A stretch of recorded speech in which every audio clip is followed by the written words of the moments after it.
And some of these proposals, a couple of them involve the Coyotes trading up to the first overall pick. And one of your biggest concerns had to kind of loosely tie in with Blake Wheeler. So Yep. do you want to start off with that, kind of talking about why we don't personally expect the Coyotes to move up to number one?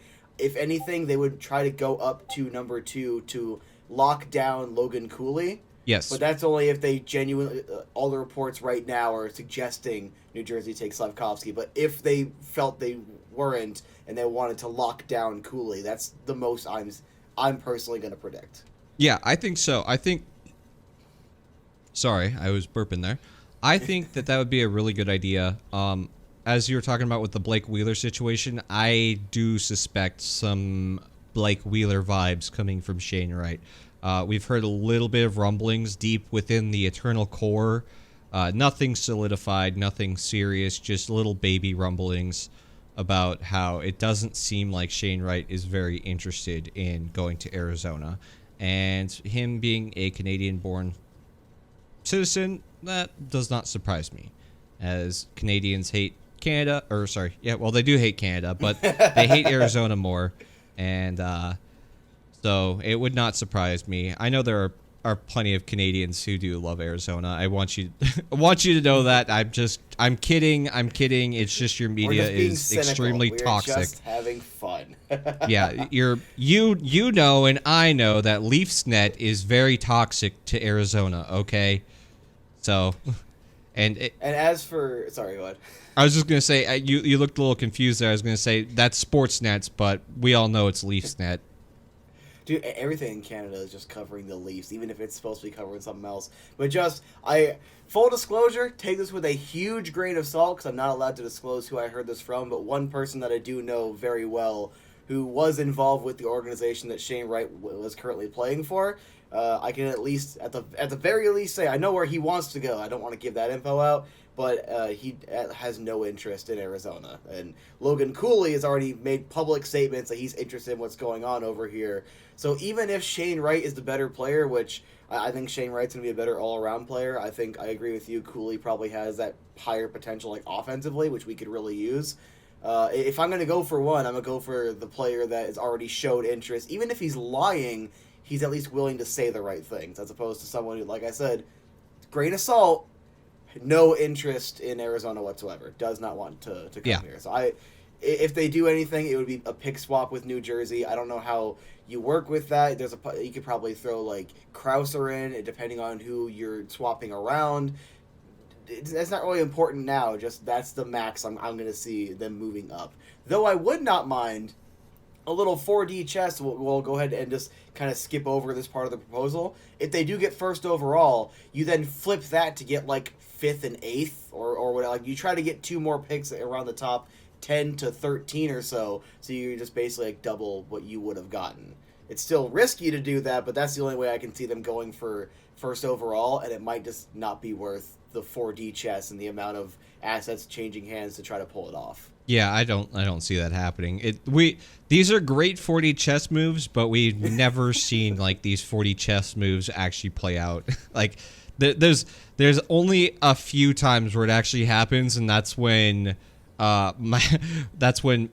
Mike Hoffman's going to San Jose, and then 10 minutes later he ends up in what was it, St. Louis or no, Florida. Florida. Yeah. That's what. Yeah, ends up in Florida. Goes the San Jose Shark great Mike Hoffman. You know, that's some 40 chess stuff. But yeah, I think there is a real possibility that we could see the Coyotes try to trade at least either a pick swap from second to third, or even pick up the second overall pick, just straight up, you know, with assets going the other way. One that I've proposed, I don't know how much I would put into this, but it was something interesting, was like, do you move Jakob Chychrun and maybe Lawson Krause to New Jersey for the second overall pick, and then maybe one or two assets with New Jersey coming the other way?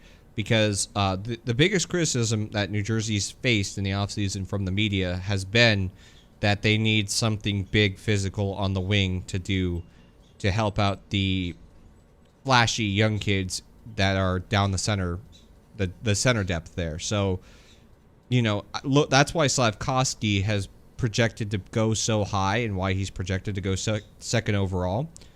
But, Lawson Krause is a very formidable opponent on that wing. Led hits, a few years back. He led all NHLers in hits. He's consistently one of those guys that's like a top 10 hitter in the league. Makes sense. It would. Just side note, we're going to be talking more about Lawson Krause later, but definitely if I wouldn't mind them trying to get like Mercer as like a secondary asset. I don't know how likely that would be. You could comment if you choose to, but that's what I would be personally looking at if you're going to get rid of Krause, because the way I see it, nothing against Jakob Chychrun. He's a great player. He's already 1.5 feet outside of the door. It's not like go F yourself. It's okay, I've already accepted a divorce is coming, so if we can move you for something that's advantageous, I'm perfectly okay with that. I've accepted it. I'm at the part of acceptance. So that's if we sound cold, it's nothing against Chychrun. I love Chychrun as a player. And if he comes back next year, I'll be perfectly happy with him coming back. Let me be really clear with that. I don't think personally he'll be too happy with that. But he has shown himself to be a professional, and he's not willing to go full toxicity. But I think that this offseason's the right time to mutually part ways, have a mutual breakup with Jakob Chychrun. And if Lawson Krause were to go as well in a deal like that, I really do believe, because I know last week we talked about potentially with 2 and 3 going like Cooley and maybe one of the D-men. Excuse me. If Krause goes, I could very much see them picking up Slavkovsky with one of those two as well. So it'd be like a Cooley Slavkovsky, because then Krause goes in, you bring in the younger Krause essentially back in, and that increases your timeline for your playoff windows further down the line and stuff like that. Longer that you can keep him with RFA years and stuff. Unless you foresee some major rebound by Christian Fischer, or you think Ben McCartney is ready, which I don't think Ben McCartney is ready yet. But I'm saying, unless you're thinking about it that way, then they can go for Nemec, or they can go for I keep forgetting the other kid's name. Jurček, just to kind of cover all the bases. But I think that would actually be pretty smart, because getting Cooley and Slavkovsky, you can even throw them on a line together. I don't care who's on the right wing there. Gunnar, maybe, if Gunnar ends up coming up next year. I'd still think Gunther would be at least one more year away. He'd be AHL eligible next year, right? Or Gunnar? No. Gunnar, one more year for AHL. Yeah, Gunnar is one more year until he can go in the AHL. So it's either he comes up full time, or after 9 games they send him back to juniors. I would like to see him play 5, 7, 8 games to start the year. If his training camp is better than it was last year, I thought he played really well at training camp last year. If it's around there, if not a little bit better, I wouldn't mind seeing him start, but just then let him go back to juniors after. It's just, hey, now you know what to expect. Now you know what you need to work on for the rest of the juniors year. Go dominate. Anyway, without clogging up any more time, would you like to get into some of the trade proposals? Yes, I would love to rip my hair out with some trade proposals here. All right, I'm going to start off with the non-proposal. It was a Winnipeg Jets fan saying he doesn't have a proposal, but their GM needs to be on the phones. I wouldn't mind Kyle Connor and or Josh Morrissey if you want to send one of those two assets my way. I would love Kyle Connor, but there's no way in hell they're sending there's no way in hell they're sending Kyle Connor. Would you take Josh Morrissey and some assets though? Unfortunately, Andrew Kopp, they already traded him away. I would have loved if Kopp would have still been available there, so you can get Morrissey, Kopp, and a younger asset. Because Morrissey's also the type of guy right around the same age where you can build with him if you can get him to want to stay and really buy in. And then Andrew Kopp is a phenomenal bottom sixer that it's good to see him getting some credit over there in New York recognition. Yeah. That's hard because I like Morrissey, but he's also 27, right? Which is a little bit of a problem. You're pushing your ages out, and I think that if you're going to be bringing on any assets that aren't drafted by you, I think that they are going to have to be about 23 and younger, if I had to guess. So that's one of those things where I would probably say no to that. All right, next trade proposal. I already know your opinion on this one, but I thought it'd be funny to throw it out anyway. It's with St. Louis. It's Chychrun for Parayko, Husso, and a second-round pick. So, I'm not terribly hating that deal. I think that once again, Parayko being older doesn't help, but you also have Parayko signed up for a long time. I don't think the second's enough. It would have to be a first, whether that's this year or next year or whenever. As for Ville Husso, I like Husso. He's not a bad player by any means, but yeah, it's one of those things where the pot needs to be sweetened a little bit more, you know. It just depends. Really does. Also, Husso, I was going to finish up here real quick. Husso is a UFA as well. So the value there is going to be very low unless it's a sign and trade sort of thing. And honestly, I have no interest anyway. Husso's good. He's probably going to be a career backup, if not a Louis Domingue-esque fringe starter, that your window of him starting is going to be shockingly small. We see it all the time. The backups will rise and then also immediately crash, or they'll have a couple mediocre years. Or, like Louis Domingue, you will lead a trash team to a pretty decent record and then get thrown away the next season. Yeah, that's but just a little at the same me there. same time, the Blues weren't a trash team this year, and I thought he played quite well. He had 40 starts, with a .919 save percentage, so pretty good. You know, if you know goalie stats, that's pretty solid. It just depends. Like with him being a UFA, he could probably just skedaddle. So it definitely feels like you would have to put some serious assets back in that pool. You know, with that first, maybe even something else if the Husso signing isn't immediate. Screw it, the real deal, James Neal, and we'll take it. True. Anyway, all right, this next one, we already kind of talked about the Montreal Montreal one. We're going to skip over that one. Wait, sorry. Okay, about the Blues, I forgot about this player. Logan Brown is on that team. Logan Brown and Clayton Keller are good buddies. They're best buddies. I'm all for team buddies. Let's bring team buddies in. That's also going to be a pretty big theme throughout. I like how you brought that up. So we're going to skip over that first Montreal deal. Here's the second one. It's Chychrun and the third overall for Goulet in the first overall. I know you have opinions on Caden Goulet. Would you like to start this one off? So I like Caden Goulet. I had to get in an argument on Discord with somebody about it because they just told me he's trash, and didn't actually, give any supplemental information about why he's trash or their opinion of why he's trash. I like him a lot. I think that his toolbox and his toolkit is very, very good. The only problem is that he's in the Canadian Junior Leagues where it is a bit of a mess if you're playing defense. That's not to say that all defensemen just come out flawed out of the Canadian Junior Leagues. By no means am I saying that. But the tools there look really good. The biggest thing that he has knock for is understanding his spatial awareness with attackers.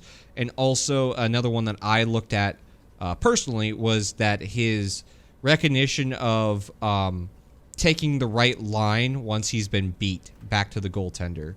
A lot of D-men, unfortunately, suffer from puck watching and will either follow the play or do something mistakenly. And that's his biggest knocks. I think you can fix that. It's nothing mechanical. It's nothing between the ears. It's just learning. It's also Dylan Guenther's teammate. Just to tie right back into to keeping teammates together. But on top of that, to finish up though, would I do that?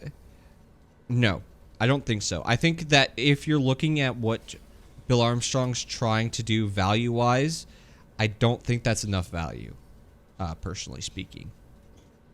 I'm most of the value. I also kind of highlighted it in my video where I think it's astronomically important to be able to control who you're picking, especially if like a lot of the fans seem to have already locked on Logan Cooley. I'm going to assume that the franchise and GMBA are also on the same page just for this line of thought. It's invaluable to be able to just straight up choose who you want, not have to worry about any external any external assets or external reasons. So I wouldn't mind the concept of it. I just feel like, while I can see a lot of value in it, and while personally I would jump at the chance to have that kind of control and get Cooley in here, I also kind of feel like it would, now that I have a second person in here also scrutinizing stuff to give a second opinion, probably wouldn't end up being worth it, as even though I like the deal. Yeah, I agree. I think that if Cooley is there at 3, the difference between Cooley and Wright isn't enough to justify giving up essentially Jakob Chychrun, Caden Cooley swap. I don't think there's enough there. I think that I think I said Cooley. I meant Caden Cooley. That's a tough one there. A Caden Cooley Jakob Chychrun swap. I think Cooley and Wright are pretty close, and if it's like a worst case scenario, I still don't think Slavkovsky's terrible. It's just, we'd have our hopes on a center who would be getting a winger who allegedly can play some center, but we're judging him as a winger. Yeah. So I can also, in that scenario with more time, I can also see him looking at Nemec if it was just Slavkovsky available, just depending on how they addressed it and what other trades may or may not have been made at that point. Now, The next move has to do with the Rangers. I like this one. I like this one a lot. So it's Chychrun and a 2023 third to New York in exchange for Kaapo Kakko, Kravtsov, and a 2023 first. You have the floor, sir. Yeah, I like that deal a lot.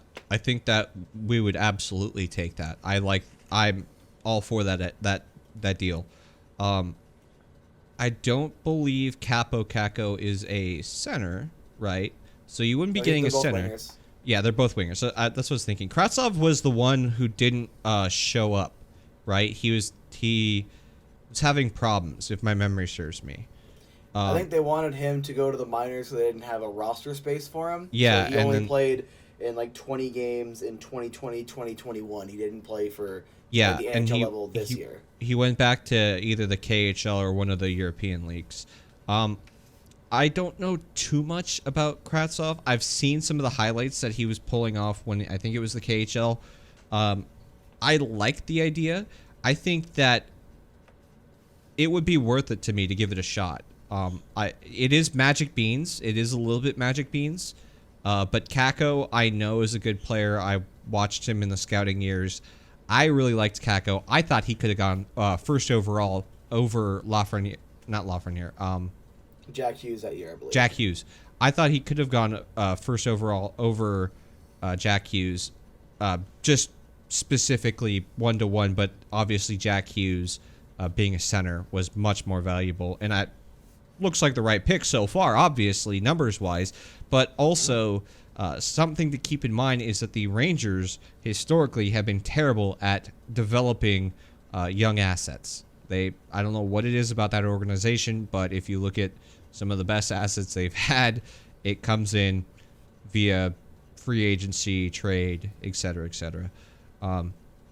Yeah, I'd be open to that. I'd be really open to take a chance on those two wingers, and then also still having the first overall, which would be what? Oh wait, no, that was next year's 2023, right? Yeah, it's next year's pick, so it can be anywhere between, realistically speaking, 15 and 28. Just depending on if there's a big, up or downswing for him. And honestly, the main reasons I love this concept, so obviously I did write down everyone's stats, so you can bring up, Kravtsov's 9th overall in 2018, 20 games, 2 goals, 2 assists, 4 points. 2 years ago when he played, same thing with kind of Kaapo Kakko and Lafreniere. It took him a couple of years to really get his stride because New York simply does not have the consistent minutes and spot for him, because you're not going to play Kakko or Lafreniere on that first line on that wing, because that's Panarin's line. The second line is kind of iffy. Sometimes he's playing second, third. Then his rookie year, Laffy was playing on the fourth line for a decent portion. So it's New York does not need these two wingers. But if you put them in a consistent top 9, it would be top 6, but top 9 role, and you pair him with Jack McBain, Barrett Hayton, give Barrett Hayton some pretty solid scoring wingers. You pair him with Nathan Smith, all these good young players.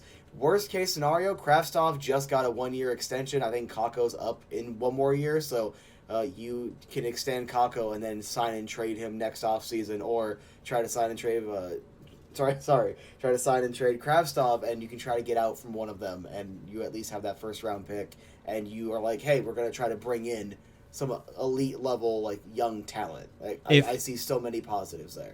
If I was going safe, I would still take Kraftstov out and try to steal Othman from them if they can. But that is my personal opinion. I'm pretty high on Othman down in the OHL.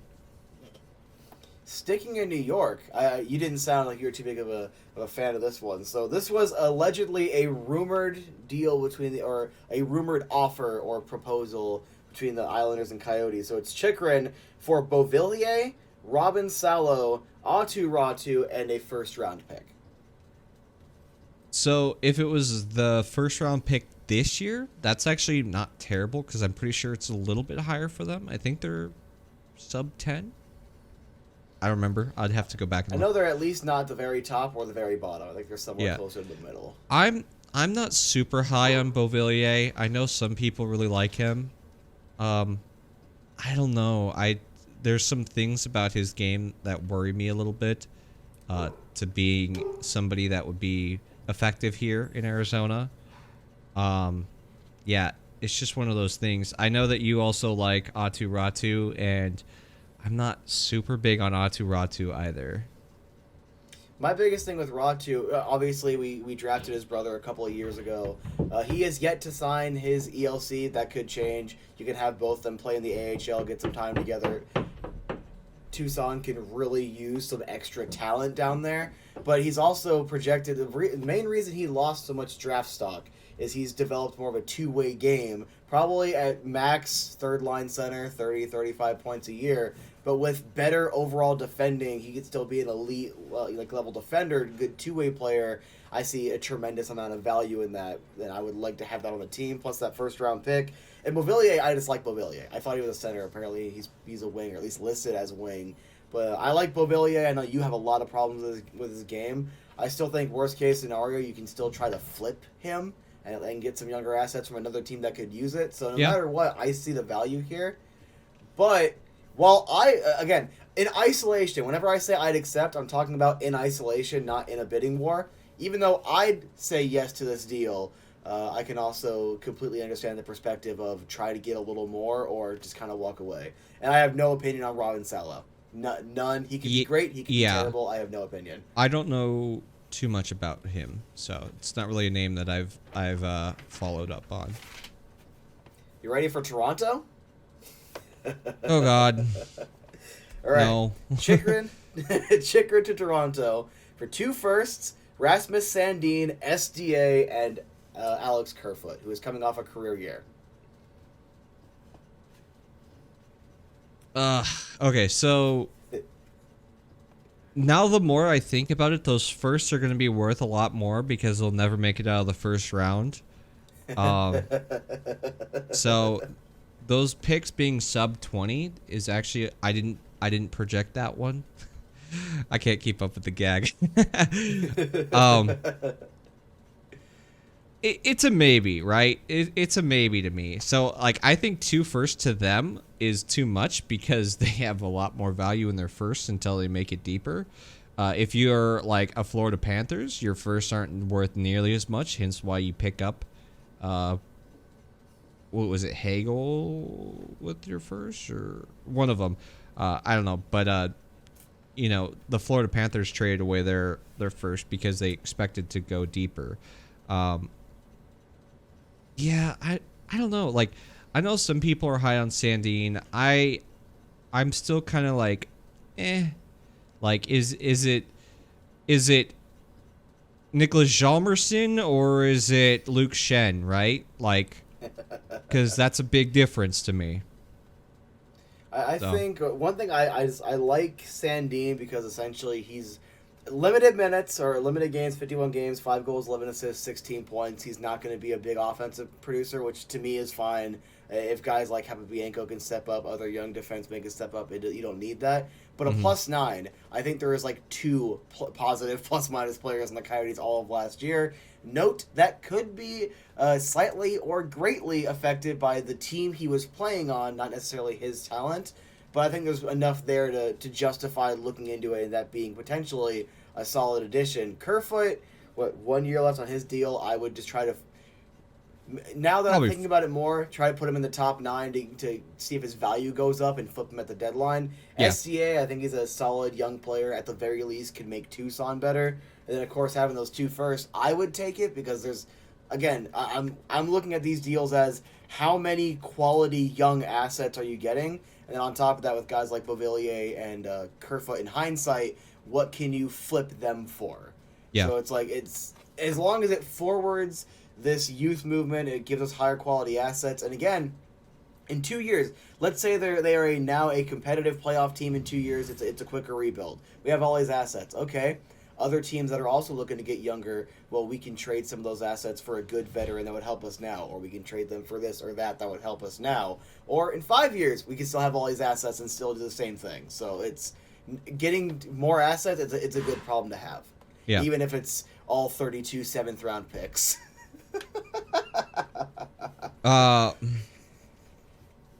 Yeah, I mean, I don't know too much about STA, so I'm not going to comment too much. But as for like a Kerfoot, Sandin, and the 2 first thing, I think the value's there for sure.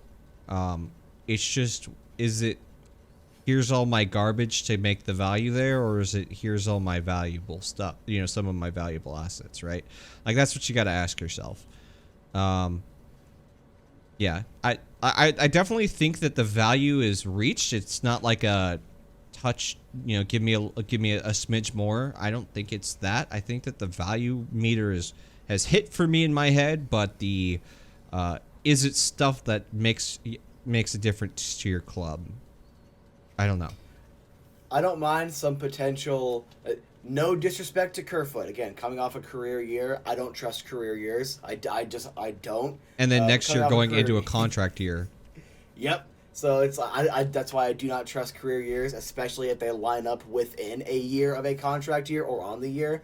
But even if it is just our trash, well, we had Jay Beagle and we had Anton Roussel. If we only have to deal with it for a year, maybe 2, I can suck it up because it's a small price to pay for. Look at these nice, shiny young assets. Especially if Toronto thinks this is going to make them better for deeper runs, they're willing to give up those picks, and then they still don't make those deeper runs, value in those first-round picks. Yeah. Next up, staying in Canada, I'm assuming, this is going westward, Edmonton. It's a Jakob Chychrun and a conditional 3rd, 2024. That's if the 2 first are better than 25th overall. The 3rd is included. If not, the 3rd goes away. Okay. For 2023 and 2024 first, Broberg, Clefbaum, and Cassian. Okay, so the problem I have with this one is that I'm not super high on Broberg, as some people are. Clefbaum has been obviously injured for a long time, and if he does come off of that injury, then cool. Maybe you'd be able to flip him with this being his final year. Most likely not. This is tough. So it's essentially the way I put this up in my head is Chychrun or 2 firsts and Broberg. And then, like, I just don't know how that works because Cassian they have to get rid of and Clefbaum. I wanted to say Klingberg. I always mix up Klingberg and Clefbaum.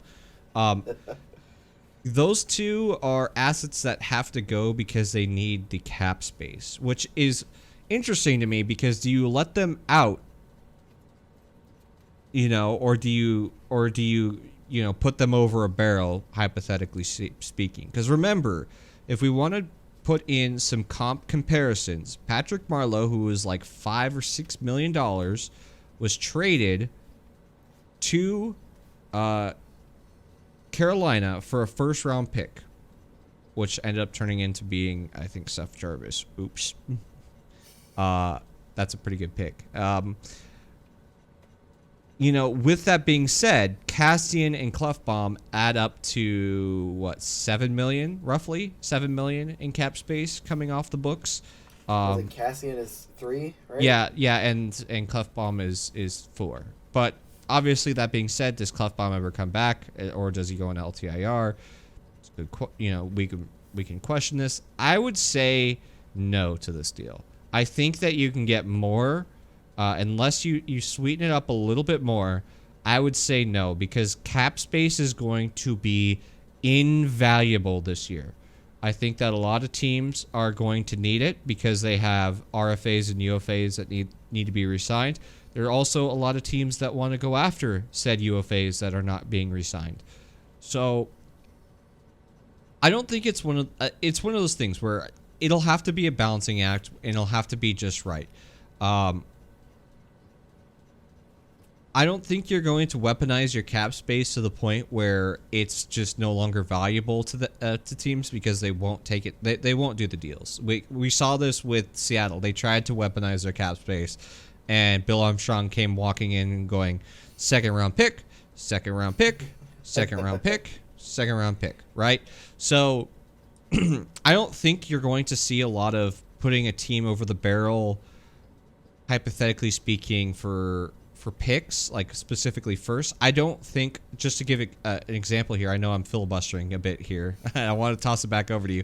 I don't think we're going to see, like, for instance, we linked Dadonov in Vegas to the Coyotes for a first. I don't think that happens. I don't think that general managers are going to be giving up firsts to free up cap space this year, like we did with the Carolina and Leafs deal for Patrick Marleau.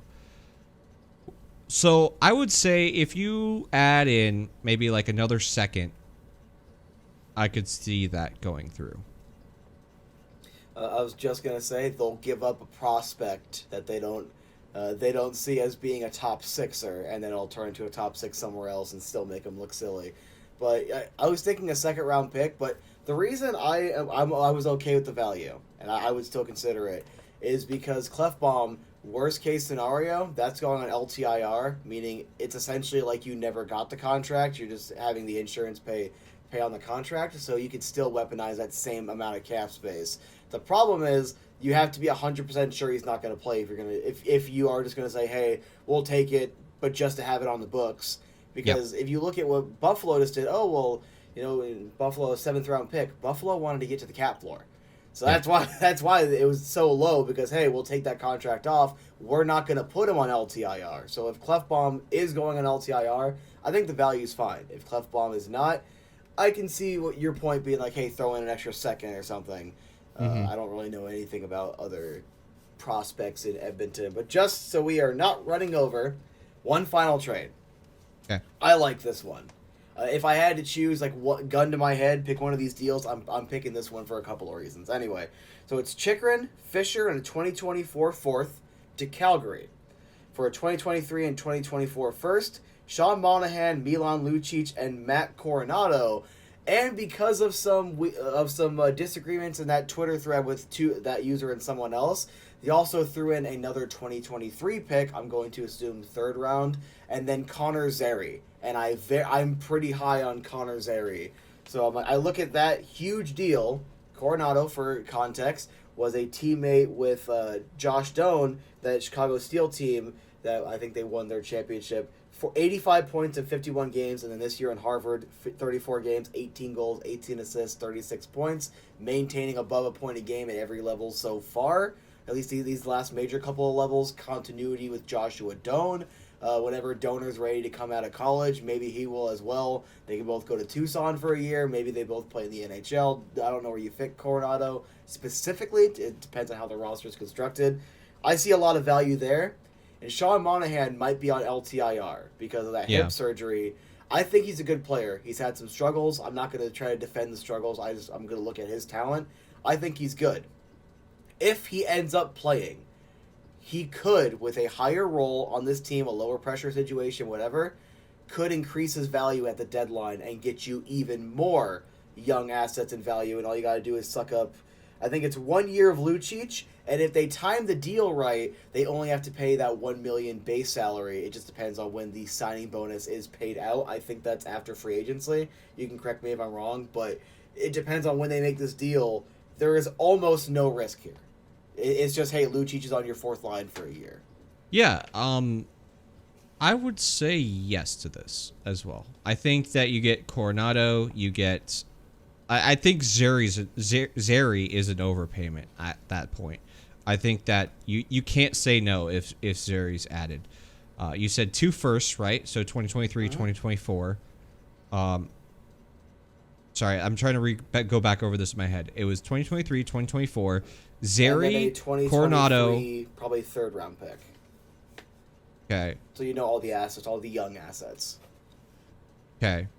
And then it was Chychrun, Fisher, and a potential third, right? Potential fourth in 2024.